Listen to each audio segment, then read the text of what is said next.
Subversion is the term, if you look in a dictionary or criminal code to that matter, usually is explained as a part of activity to destroy things like religion, government system, political, economical system of a country. And usually it's linked to espionage and such romantic things as blowing up bridges, sidetracking trains, cloak and dagger activity in Hollywood style. What I'm going to talk about now has absolutely nothing to do with the cliché of espionage or KGB activity of collecting information. So the greatest mistake or misconception, I think, is that whenever we are talking about KGB, for some strange reason, starting from Hollywood movie makers to professors of political science and quote-unquote experts on Soviet affairs, or Kremlinologists as they call themselves, they think that the most desirable thing for Andropov and the whole KGB is to steal blueprints of some supersonic jet, bring it back to Soviet Union and sell it to the Soviet military-industrial complex. It's only partly true. If we take the whole time, money, and manpower that the Soviet Union and KGB in particular spends outside of USSR border, we will discover, of course there are no official statistics unlike with CIA or FBI, that the espionage as such occupies only 10 to 15% of money, time, and manpower. 15% of the activity of KGB. The rest, 85%, is always subversion. And unlike a dictionary of English, Oxford Dictionary, subversion in Soviet terminology means always a destructive, aggressive activity aimed to destroy the country, nation, or geographical area of your enemy. So there's no romantics in there, absolutely. No blowing up bridges, no microfilms in Coca-Cola cans, nothing of that sort. No James Bond nonsense. Most of this activity is overt, legitimate, and easily observable if you give yourself time and trouble to observe it. But according to the law and law enforcement systems of the Western civilization, it's not a crime. Exactly because of misconception, manipulation of terms. We think that subverter is a person who is going to blow up our beautiful bridges. No. Subverter is a student who comes for exchange, a diplomat, an actor, an artist, a journalist like myself was 10 years ago. Now, subversion is an activity which is a two-way traffic. You cannot subvert an enemy which doesn't want to be subverted. If you know history of Japan, for example, before 20th century, Japan was a closed society. The moment a foreign boat comes to the shores of Japan, the Imperial Japanese Army politely tells them to get lost. And if American salesman comes to the shore of Japan, let's say 60 or 70 years from now back, and says, oh, I have a very beautiful vacuum cleaner for you, with the good financing, he says, please leave us, we don't need your vacuum cleaner. If they don't leave, they shoot them to preserve their culture, ideology, traditions, values intact. You were not able to subvert Japan. You cannot subvert Soviet Union because the borders are closed. The media is censored by the government. The population is controlled by the KGB and internal police. With all the beautiful glossy pictures of Time magazine and Magazine America, which is published by the American embassy in Moscow, you cannot subvert Soviet citizens because the magazine never reaches Soviet citizens. it's collected from the newsstands and thrown to garbage can. Subversion can be only successful when the initiator, the actor, the agent of subversion has a responsive target. It's a two-way traffic. United States is a receptive target of subversion. There is no response similar to that one from United States to the Soviet Union. It stops halfway somewhere. It never reaches here. The theory of subversion goes all the way back 2,500 years ago. The first human being who formulated the tactics of subversion was a Chinese philosopher by the name of Sun Tzu.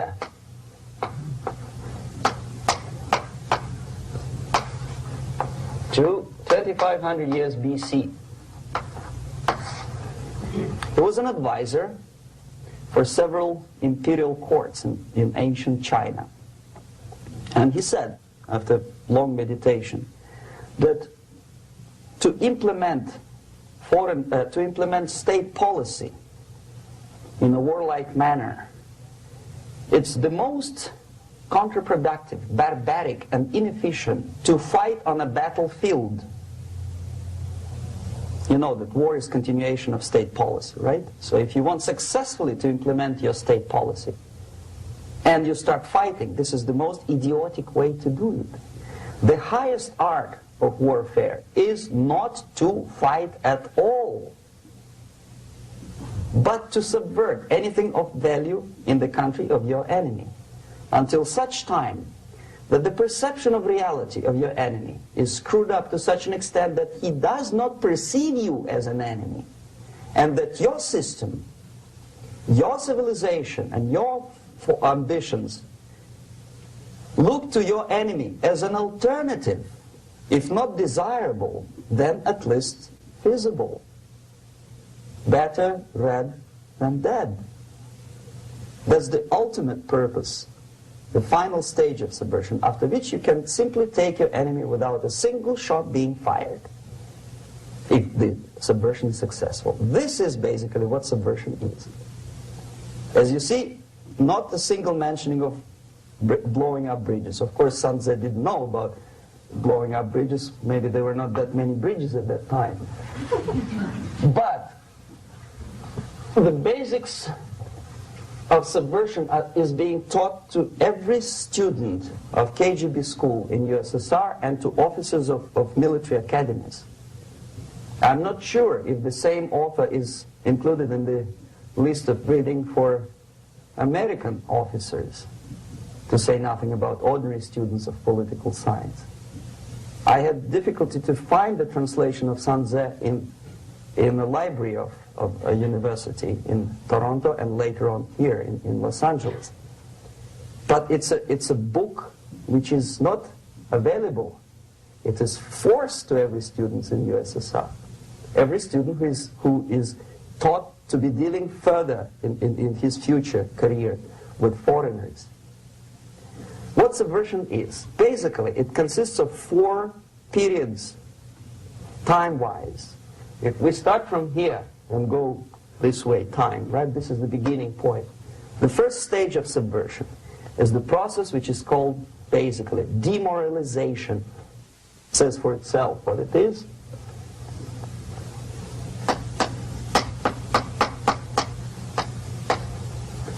It takes from, say, 15 to 20 years to demoralize a society.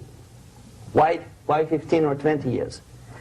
This is the time sufficient to educate one generation of students or children. One generation.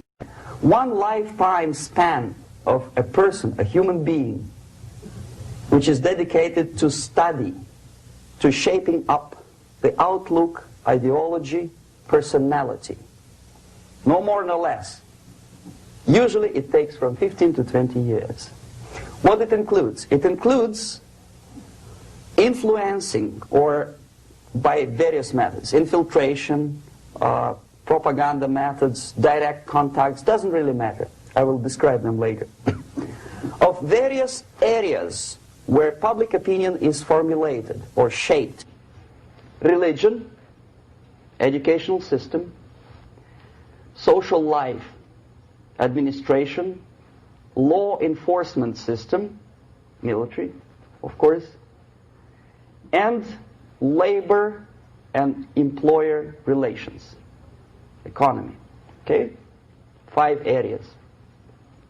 I will not write them down because we will not have enough space. Sometimes when I describe all the methods, students ask me question, are you sure this is the result of the Soviet influence? Not necessarily. You see, the tactic of subversion, about which I'm talking, is similar to the martial art, the Japanese martial art. If some of you are familiar with that tactic, probably you will remember that if an enemy is bigger and heavier than yourself, it would be very painful to resist his direct strike. If a heavier person wants to strike me in the face, it would be very naive and counterproductive to stop his blow. The Chinese and Japanese judo art tells us what to do. First to avoid the strike, then to grab the fist and continue his movement in the direction where it was before, right? Until the enemy crashes in the wall. You see? So, what happens here? The target country obviously does something wrong. If it's a free democratic society, there are many different movements within the society. There are obviously, in every society, there are people who are against this society. They may be simple criminals, ideologically in disagreement with the state policy, conscientious enemies, simply psychotic personalities who are against anything. Right? And finally, there are a small group of agents of a foreign nation, bought, subverted, recruited. Right? The moment all these movements will be directed in one direction, right? This is the time to catch that movement and to continue it until the movement forces the whole society into collapse, into crisis, right? So that's exactly the martial art tactic. We don't stop an enemy. We let him go. We help him to go in the direction we want them to go. Okay? So, on the stage of demoralization, obviously there are tendencies in each society, in each country, which are going to opposite direction from the basic moral values and principles. To take advantage of these movements, to capitalize on them, is the main purpose of the originator of subversion. So we have religion, we have education, we have social life, we have power structure, we have labor relations, unions, and finally we have law and order. 1, 2, 3, 4, 5, 6. Okay? These are the areas of application of subversion. What it means exactly? In case of religion, destroy it, ridicule it, replace it with various sects, cults, which bring people's attention, faith, whether it is naive, primitive, doesn't really matter. As long as the basically accepted religious dogma is being slowly eroded and taken away from the supreme purpose of religion, to keep people in touch with the supreme being, that serves the purpose. Therefore, replace it, accepted, respected religious organizations with fake organizations. Distract people's attention from the real faith and attract them to various different faiths. Education. Distract them from learning something which is constructive, pragmatic, efficient.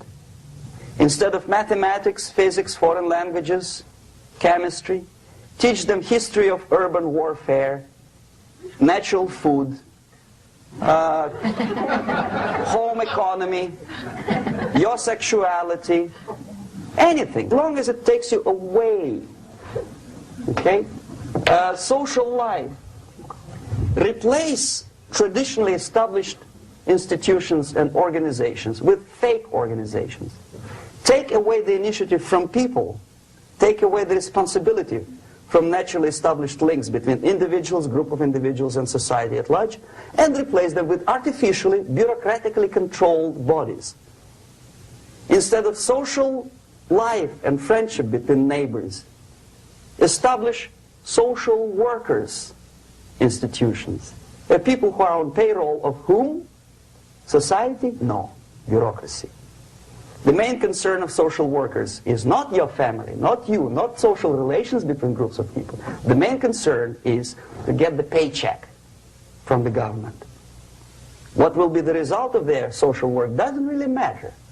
They can develop all kind of concepts to show to the government and to the people that they're useful. Okay, away from the natural links. Power structure. Okay, the natural bodies of administration, which are traditionally either elected by people at large or appointed by elected leaders of society, are being actively substituted by artificial bodies. The bodies of people, groups of people, whom nobody elected. Never. As a matter of fact, most of the people don't like them at all, and yet they exist. One of such group is media. Who elected them? How come they have so much power? Almost monopolistic power on your mind. They can rape your mind. But who elected them? How come they have a nerve to decide what is good and what is bad for the elected by you, president, and his administration? Who the hell are they? Spiro Agnew, who was hated by the liberal left, called them a bunch of enfeebled snobs. And that's exactly what they are. They think they know. They don't. The level of mediocrity. In a big establishment like New York Times, Los Angeles Times, major television network, you don't have to be excellent journalist. You have to be exactly a mediocre journalist. That's easier to survive. There's no competition anymore. You have your good, nice income, $100,000 a year. That's it. Whether you are better or worse doesn't really matter anymore. As soon as you're smiling to the camera and do your job. That's it. No more competition. Power structure slowly is eroded by the bodies and groups of people who do not have neither qualification nor the will of people to keep them in power, and yet they do have power. Okay. Together with that, there is another process. Law enforcement, law and order organization and structure is being eroded. For the last 20, 25 years, if you see old movies and new movies, you can see that in new movies, a policeman, an officer of the United States Army looks dumb, angry, psychotic, paranoid. A criminal looks nice, kind of, well, he smokes hash and shoots the whatever drug, but basically he's a nice human being. He's creative. And he's unproductive only because society oppresses him. Whereby a general of Pentagon is always, by definition, a war maniac. A policeman is a pig, rude policeman. He abuses his power. You know? A generalization like that. The hatred, the mistrust to the people who are supposed to protect you and enforce law and order. Moral relativity. The Angelo Buono process lasted 2 years in Los Angeles. Relativity. The Angelo Buono process lasted 2 years in Los Angeles. And yet there are still some lawyers who say, look, he's a nice character, as a matter of fact. There was some witness who said, also a criminal, who said, well, he's a nice guy. I asked him one day to burn a house of my enemy, and he wouldn't do it. He's a nice fellow. Erosion. A slow substitution of basic moral principles, whereby a criminal is not a criminal, actually. He's a defendant. even if his guilt is proven, there is still a doubt to kill or not to kill, to be or not to be. Thou shalt not kill, yes, but this line may not necessarily be applicable to a murderer. Thou shalt not murder. That should be the presumption, not that thou shalt not kill. Okay, labor relations. At this stage, within 15 to 20 years, we destroy the traditionally established links of bargaining between employer and employee. The classical Marxist-Leninist theory of natural exchange of goods. A person A has 5 sacks of grain and person B has 5 pairs of shoes. And the natural exchange without money is when they bargain between each other. And only with the introduction of the third force, C, an entirely third foreign stranger who says, no, don't give him 5 sacks of grain, give it to me. And you give me your 5 pairs of shoes, and I will distribute it accordingly. So that the economy will go. This is the death of natural exchange, and death of natural bargaining. Well, trade unions were established 100 years ago. The objective was to improve working conditions and to protect the rights of workers from those employers who were abusing their right because they had more money. Objectively, at that time, initially, the trade union movement did work. What we see now is that the bargaining process is no longer resulting in the compromise, which is leading objectively to betterment of working conditions and increase of salary. What we see is that after each prolonged strike, the workers lose. Even if they have 10% increase of their salaries, they cannot catch up due to inflation and due to missed time.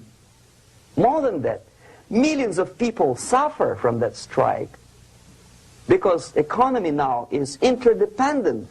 It's intertwined like one body.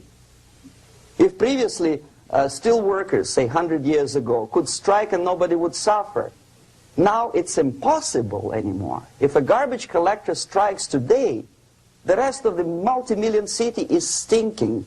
I mean, there's no more service. In Quebec, for example, we had the electricians who were on strike in the middle of winter. You can freeze your bottom, and they still were on strike. Did they catch up with the salary? No, they lost. Who benefited? The leaders of trade unions. What is the motivation for strike? Improving of a workers' condition? No, obviously it's not. Then what is it? Ideology.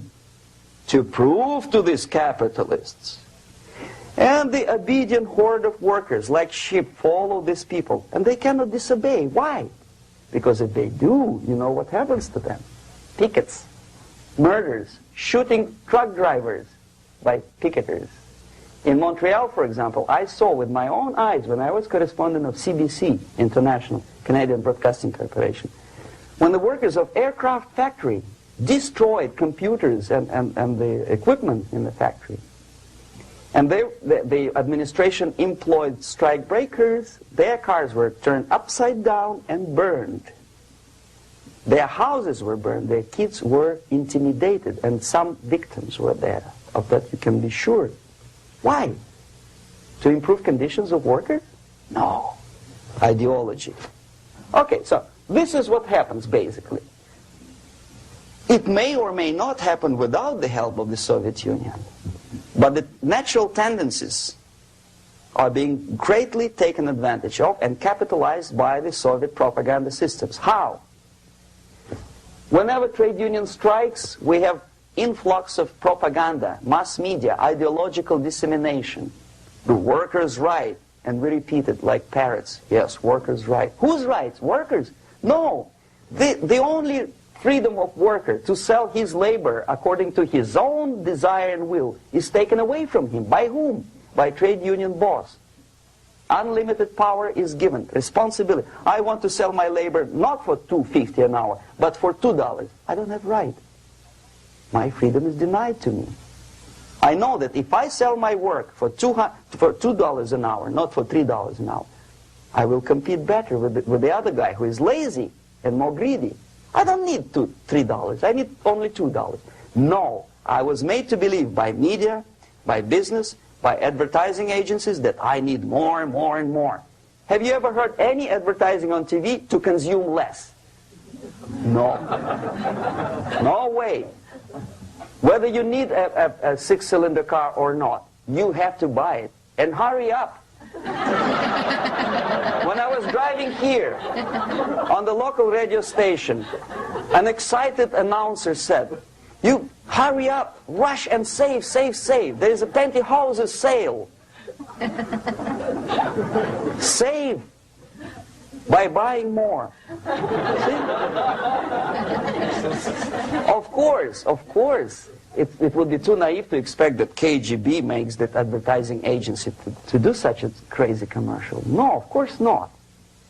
But what we did when I was working for Novosti Press, we would snow plow editorial offices, student organizations, religious groups with literature of class struggle. If not directly Marxism-Leninism propaganda, then a propaganda of a legitimate aspirations of working class, betterment of life, equality. Equality, mind you. President Kennedy once said, we will make America to believe that people are born equal. Are people born equal? Is there any mentioning in the Bible or any other holy scripture in any religion, if you don't believe me, go to the library and check it, there is not a single word about equality. Just the opposite. By your deeds, God will judge you. What you do is important. The merit of your personality. You cannot legislate equality. If you want to be equal, you have to be equal. You have to deserve it. And yet we build our society on the principle of equality. We say people are equal. We know it is false. It's a lie. Some people are tall and stupid. Others are short, bold, and clever.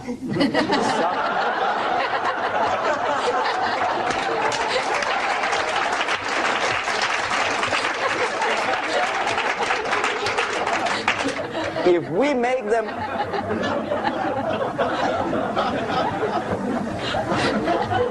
make them equal by force, if we put the principle of equality in the basis of our socio-political structure, it's the same thing as building a house on sand. Sooner or later it will collapse, and that's exactly what happens. And we, as Soviet propaganda makers, are trying to push you in the direction which you go yourself. Equality, yes, equality. People are equal. Land of equal opportunities. Is it true or not? Think about it. Equal opportunities. Should there be equal opportunities? For me, and for a lazy bastard who come here from some other country and immediately registers as a welfare recipient benefits? I never received a single dollar. No, sorry, I did receive once. But I never applied for welfare. For the 13 years, I took any job. Security guard, journalist, taxi driver, anything. Well, I was restless, but some people don't like it. They immediately. So why should we have equal opportunities? Why? The equal opportunity to excel. Equal opportunity in equal circumstances, yes, but you know people are different. To excel, yes, provided we reach the same level of excellency, perfection, which is hypothetical, distant future. Yes, maybe. But we know perfectly well that even with the best intentions, people could not be equal. Why should we have equality in the, say, legal system? Myself, I'm considering myself a law-abiding citizen, and a person who comes here to rob and shoot, say the United States administration under Carter, imported thousands of Cuban criminals. They were non-criminals, yet they were accepted. Do you think it's fair if myself and my wife from Philippines, who work like a, excuse me, horse as a lab technician in the hospital, should have the same rights as a criminal from Cuba? Why? And yet we repeat as parrots, equality, equality, equality. And the Soviet propaganda system helps us to believe that equality is something which is desirable. Democracy, as it was established by fathers of this country, of this system in the last century, is not equality. It's the system where different people, unequal people, have a chance to survive and help each other in constant competition, in constant perfection, not in equality, which is superimposed from a godfather or a nice person in Washington, D.C. And the absolute equality exists in Soviet Union, quote-unquote equality. Everybody is equal in dirt, except some people are more equal than the others in Politburo. So, the moment you bring a country to the point of almost total demoralization, when nothing works anymore, when you are not sure whether it is right or wrong, good and bad, but there's no division between evil and good, when even the leaders of church sometimes say, well, violence for the sake of justice, especially social justice, is justified in countries like Nicaragua, El Salvador, well, maybe Rhodesia, and we listen to them and say, yeah, probably it's true. Is it true? No, it is not true. Violence is not justified, especially for the sake of quote-unquote social justice introduced by Marxist-Leninists, that is my former colleagues from Novosti Press Agency. Okay, so we reached that point. The next step is destabilization.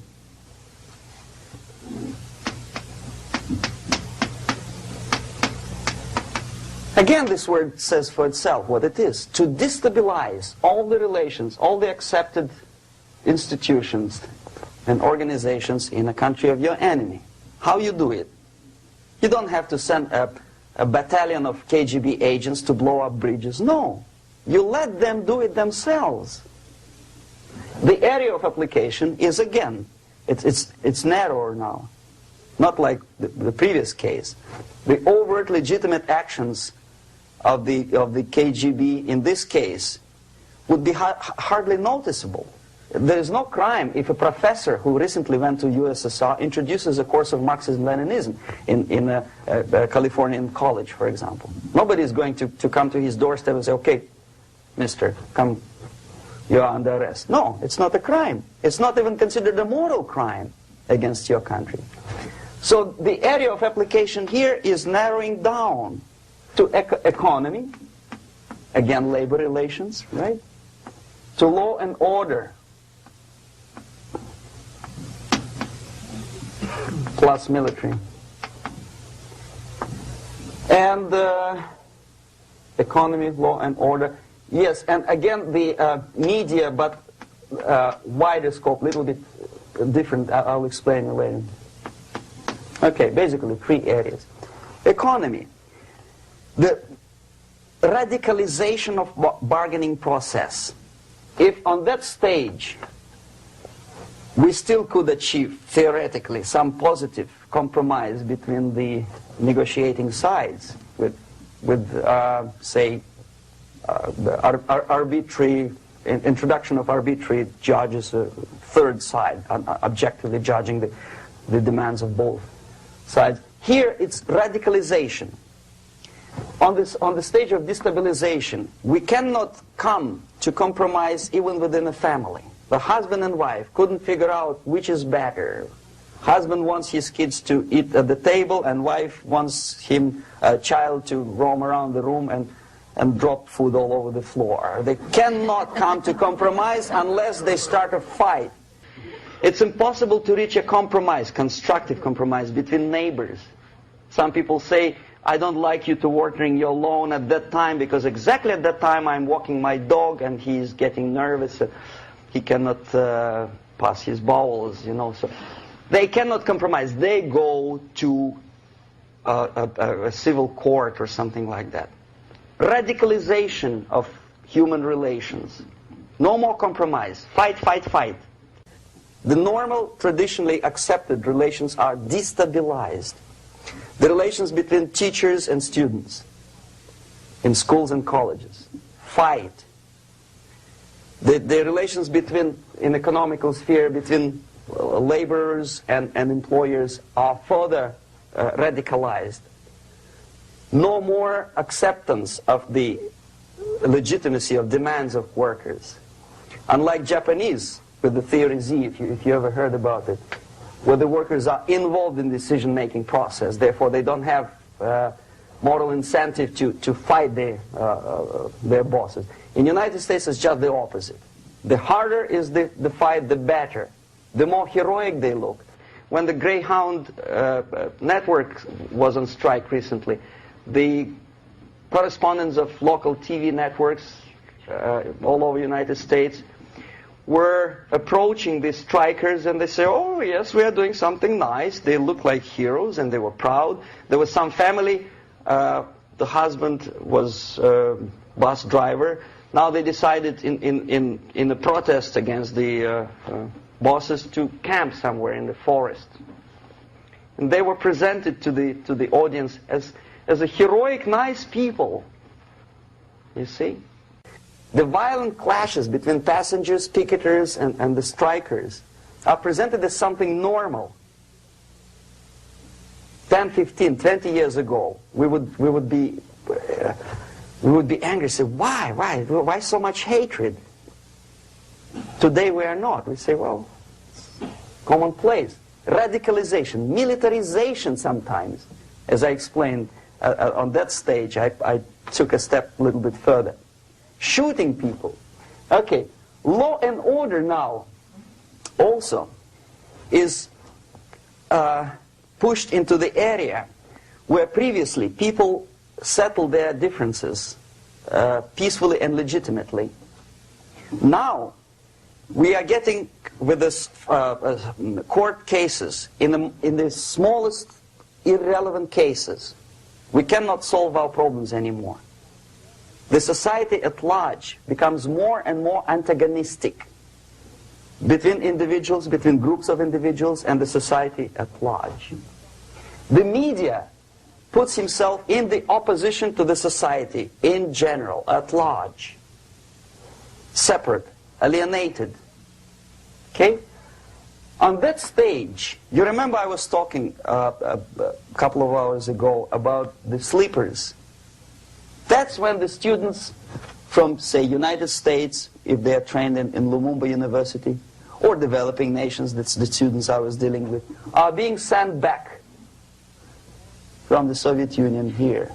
Or if they were already in the United States, in the country which is the object of subversion, they spring to action. The sleepers go up. They slept for 15 to 20 years. Now they become leaders of groups, preachers, I don't know, public figures. Prominently they actively include themselves in a political process. All of a sudden we see a homosexual. 15 years ago he did his dirty job and nobody cared. Now he makes it a political issue. He demands recognition, respect, human rights, and he rallies a large group of people. And there are violent clashes between him and police, his group and ordinary people, no matter what. It's black against white, yellows against green, doesn't matter where the division line goes. As long as this group come into antagonistic clash, sometimes militantly, sometimes with firearms, that is destabilization process. The sleepers, many of whom are simply KGB agents, become leaders of the process of destabilization. Doesn't mean that Comrade Andropov sends Comrade Ivanov to the United States. The person who takes care is already here. He is a respected citizen of the United States. Sometimes he gets money from various foundations for his legitimate struggle for, I don't know, human rights, women's rights, kid lib, prison lib, whatever. there are sympathetic Americans who donate their money to him. This stabilization process usually leads directly to the process of crisis. In case of developing nations, that's the area where I was active. The process starts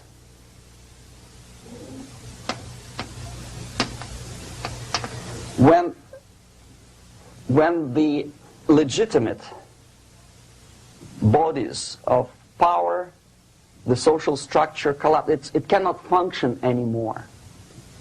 So instead, we have artificial body injected into society, such as non-elected committees. You remember I was talking about them here. Social workers who are not elected by people, media who are self-appointed rulers of your opinion, some strange groups which claim that they know how to lead society forward. They don't usually. All they care is how to collect donations and sell their own concocted ideology, mixture of religion and ideology. Here, we have all this artificial body claiming power. If the power is denied to them, they take it by force. In case of Iran, for example, all of a sudden we have revolutionary committees. What kind of revolution? There was no revolution yet, and yet they had the committees. They were taking power of judgment. They had the power of execution, they had the power of legislation, and that they had the power of judicial. All of them combined in one person, who is half-baked intellectual, sometimes graduated from Harvard University or Berkeley. He comes back to his country and he thinks that he knows the answer to all the social, economical problems. Okay? Crisis is when society cannot function any more productively. It collapses, obviously. That's the word for crisis. So therefore, the population at large is looking for a savior. The religious groups are expecting a Messiah to come. The workers say, we have family to feed.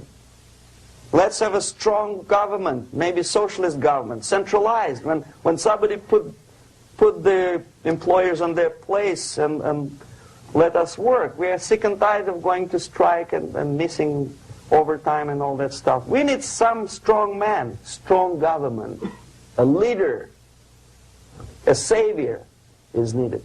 Population is sick and tired already. And here we are. We have a savior. Either a foreign nation comes in, or the local group of leftists, Marxists, no matter what they call themselves, Sandinista, a reverend or some sort, Bishop Muzureva, like in Zimbabwe, doesn't matter. A savior comes and says, I will lead you. So we have two alternatives here. Civil war and invasion. Okay? See how it goes? Civil war, we know what it is. Lebanon is the best example. The civil war, which was artificially implanted in Lebanon by injection of force of PLO, Palestinian Liberation Organization. Invasion we have in many other countries like Afghanistan, name any East European country, it was invaded by the Soviet army. But the result is the same. The next stage is normalization. Normalization is a very ironic word, of course. It is borrowed from 1968 situation in Czechoslovakia, when the Soviet propaganda and after them New York Times declared the country is normalized. The tanks moved into Prague, so there is no more Prague Spring, there is no more violence. Normalization. At that stage, the self-appointed rulers of the society don't need any revolution anymore. They don't need any radicalism anymore. So this is the reverse from destabilization. Basically, it is stabilizing the country by force. So all the sleepers and activists and social workers and liberals and homosexuals and professors and Marxists and Leninists are being eliminated physically sometimes. They've done their job already. Okay? They are not needed anymore. The new rulers need stability to exploit the nation, to exploit the country, to take advantages of the victory. Okay? So no more revolutionaries, please. And that's exactly what happens in a number of countries. You remember Bangladesh? This is the crisis in which I was instrumental. First they had Mujibur Rahman. In 1971 he was the leader of People's Party, Awami League, with mustache like Stalin. He was in Russia many times. In 5 years he was shot by his former colleagues, Marxists. He fulfilled his function. In Afghanistan it happened 3 times. First there was Taraki, then there was Amin, now there's Babrak Karmal. They killed each other successively, one after another. The moment he fulfills his duty, the first one demoralized country, the second destabilized, the third one brought it to crisis. Goodbye, comrades. Babrak Karmal comes from Moscow and put into the seat of power. Same thing happened in Grenada recently. Maurice Bishop, Marxist, was killed by Austin, what's his name, General something, who was also a Marxist. Right? So no more revolutions, please. Normalization now. From now on, no more strikes, no more homosexuals, no more women lib, no more kid lib, no more lib, period. A good, solid, democratic, proletarian freedom. That's it. Now, to reverse this process takes enormous effort. When today, United States had to invade Grenada to reverse the process of subversion. Some people say, boy, this is not good, it's not kosher to invade the beautiful country, island of Grenada. Well, why didn't you stop the process here, when Grenada was just approached by leftists? Why not to prevent Maurice Bishop to come in power in the first place? Did Grenadians want him? Very questionable. They didn't know who was Maurice Bishop in the first place. He came to power by coup d'etat himself. Okay? No, we let the situation develop further and further and further until the crisis and normalization very soon. And then the United States decided to invade country, discovering that the country was absolutely a military base for the Soviet Union. Of course it's a drastic measure. Of course it's a pity that Marine Corps had to lose, what, 17 lives. Very bad. Why not to stop the process before it comes to crisis? Oh no, intellectuals will not let you. It's interference into domestic affairs. They're very careful not to let American administration to interfere in domestic affairs of Latin American countries. They don't mind Soviet Union interfere in these affairs. Okay. So to reverse this process from here, it takes only and always military force. No other force on earth can reverse this process at this point.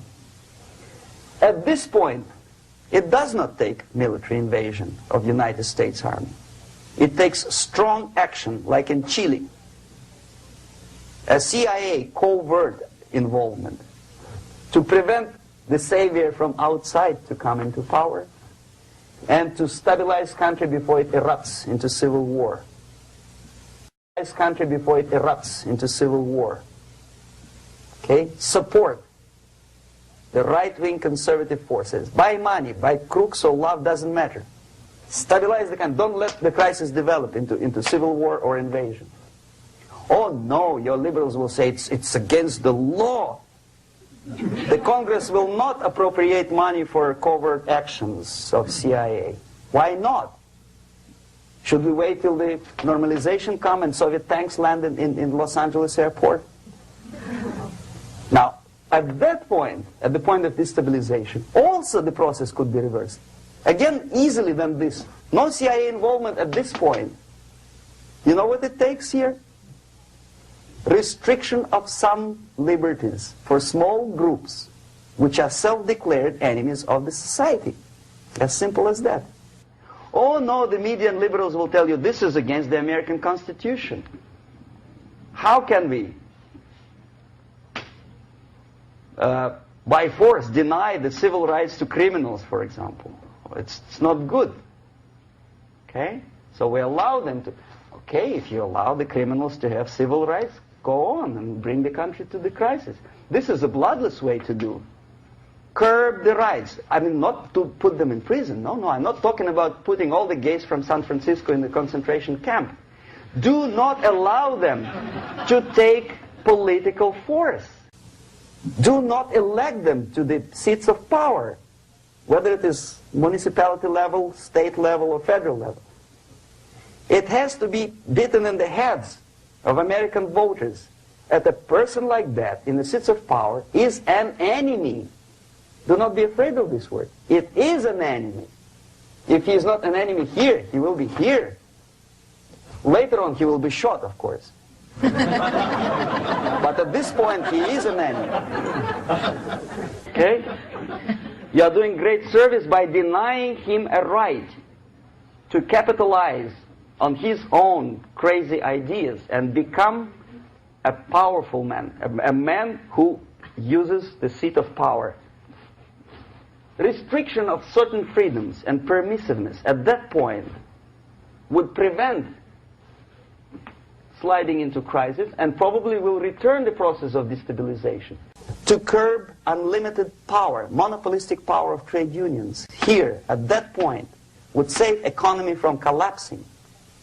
To introduce a law to stop private companies of raping public opinion's mind in the direction of consumerism.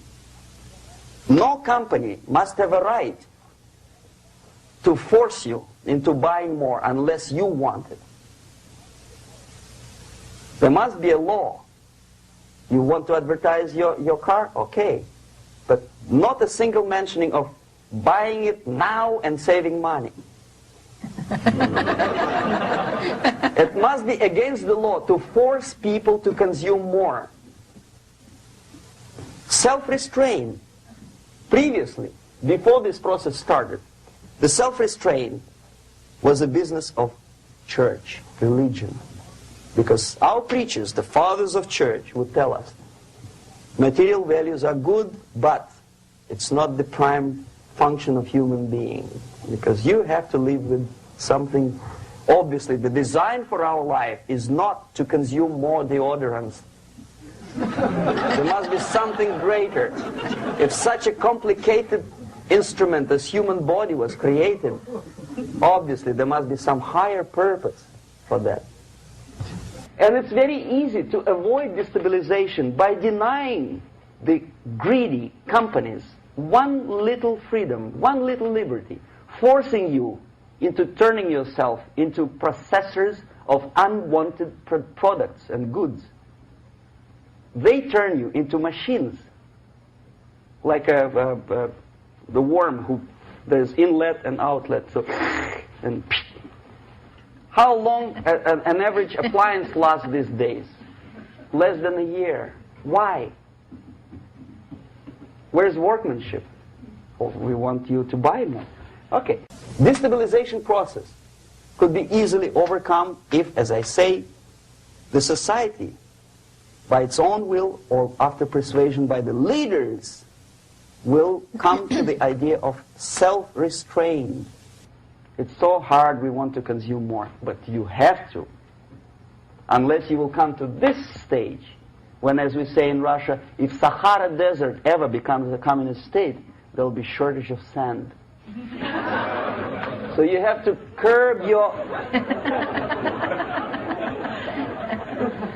You have to curb your expectations at this point before it's too late. But no, we don't want to do it. Demoralization process. Again, it's the easiest thing to reverse. First of all, by restricting import of propaganda. The easiest thing to do. Unlimited, unrestrained import of Soviet literature, Soviet journalists, giving Soviet propaganda and ideological agitators equal time on American TV networks. It has to be stopped. And it's easy. They won't be offended, mind it. As a matter of fact, they will respect America more. But when my former colleague Vladimir Posner appears on Nightline, and Ted Koppel asks him, well, Vladimir, what do you think about this? And what can he think? He's an instrument of propaganda. He thinks what Comrade Andropov tells him to think. He's just a nice, articulate mouthpiece of the Soviet subversion system. And Ted Koppel makes you believe that my friend Vladimir Posner thinks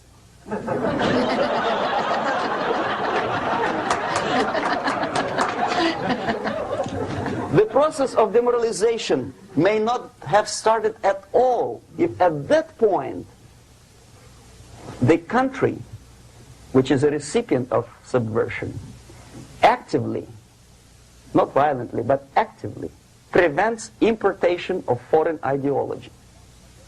I don't want America to follow the pattern of ancient Japan. You don't have to shoot every foreigner when it approaches the sacred borders of the United States. But when he offers you a junk in the disguise of very shiny something, you have to tell him, no, we have our own junk.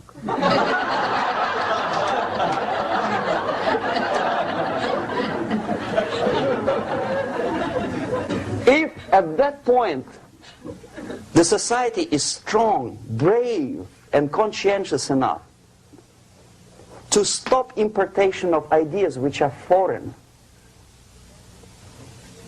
then the whole chain of events could be prevented.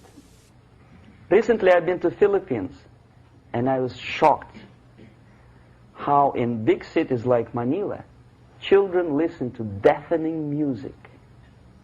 A melodious nation with long traditions of good, nice ethnic music, introduced by Spanish long time ago, maybe 2 centuries, 3 centuries ago, I don't remember how long.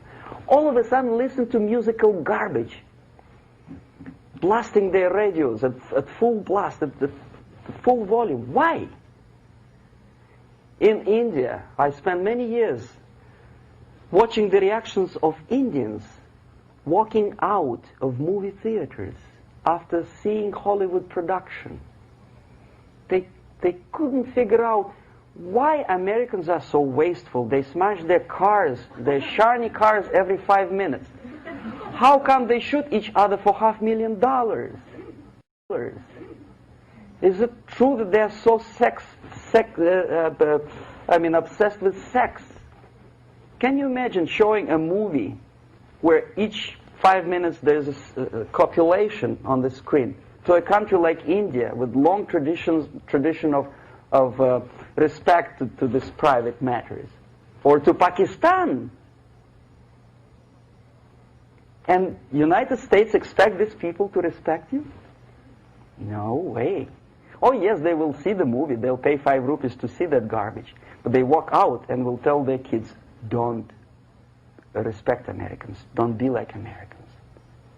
See? So, the process of demoralization could be stopped right here, both as an expert and as an import. And that takes one step, one very important thing to do. You don't have to expel all the KGB agents from Washington, D.C. The most difficult and at the same time the simplest answer to the subversion is to start it here and even before,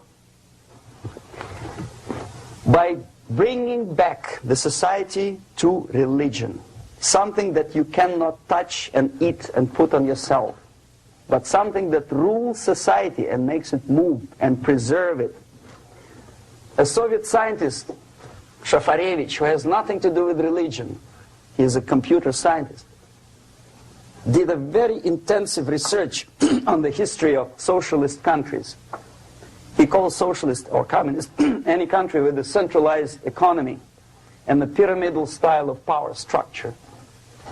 And he discovered, actually he didn't discover it, he just brought to attention of his readers, that civilizations like Mohenjo-Daro in the river Indus area, like Egypt, like Maya, Incas, like Babylonian culture, collapsed and disappeared from the surface of earth. The moment they lost religion, as simple as that, they disintegrated. Nobody remembers about them anymore. Well, distantly. So, the ideas are moving society and keeping mankind as society of human beings, intelligent, moral agents of God. The facts, the truth, the exact knowledge may not. All the sophisticated technology and computers will not prevent society from disintegrating and eventually dying out.